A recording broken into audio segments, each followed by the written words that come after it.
হ্যাঁ রে এই হতচ্ছাড়ি, ও সরি, হ্যাঁ রে এই হতচ্ছাড়া, তুই মানে তুই কি সাজতে যে কি সেজে বসে আছিস?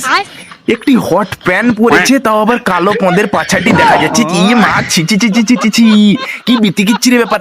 আবার একটি টপ পরে, ওটা টপই তো মনে হয়, ওটা টপ না কি একটা পরেছে। মানে ও মানে ড্রেস পরে বিফোর আফটার সব একসঙ্গে দেখে দিচ্ছে। মানে ড্রেসটাও ভাবছে যে আমাকে পরার মতো লাইসেন্সটা তোকে কে দিল।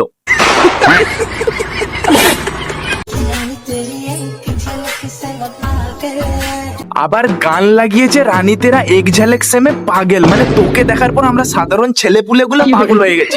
ঠিক আছে, সেটা বুঝতে পারেন? মানে সব হুড়াহুড়ি লেগে গেছে, নিউট্রালি তারা মানে যুদ্ধ, নিজেরা যুদ্ধ লেগে গেছে কে আগে বাথরুমে ঢুকবে। আর বাথরুমে ঢুকলে এখন 8 ঘন্টা 45 মিনিট বেড়াচ্ছেই নেই। মানে তুমি বড় ভাই এমন কীর্তিটি ঘটে দিয়েছো, এই মেয়েদের ড্রেস পরে তুমি এত কনফিডেন্সে রানী তেরা এক ঝলক সে মে পাগল গানটিতে এত সুন্দর রিল বানিয়ে দিয়েছো। নাসাও এখন ভাবনা চিন্তা করছে একে যা হোক করে রকেট পকেটে করে সেই শুক্র পুক্র এই যে ছেড়ে দিয়ে আসতে হবে।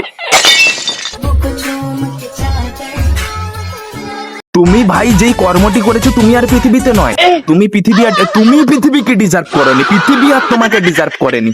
তুমি যেই কীর্তিটি ঘটেছে তুমি মহান কাজ করে বলেছো, তুমি সেই শুক্র পুক্রকে চলে যাও, পৃথিবীতে আর থেকে তোমার লাভ নাই। ধন্যবাদ, ভালো থেকো, সুখে থেকো, শান্তিতে থেকো। রিল যেন এরকম আসতে থাকে, আমরা যেন দেখতে পাই। চাই রে মনে পুড়িয়া প্রেমের আগুন জ্বলে।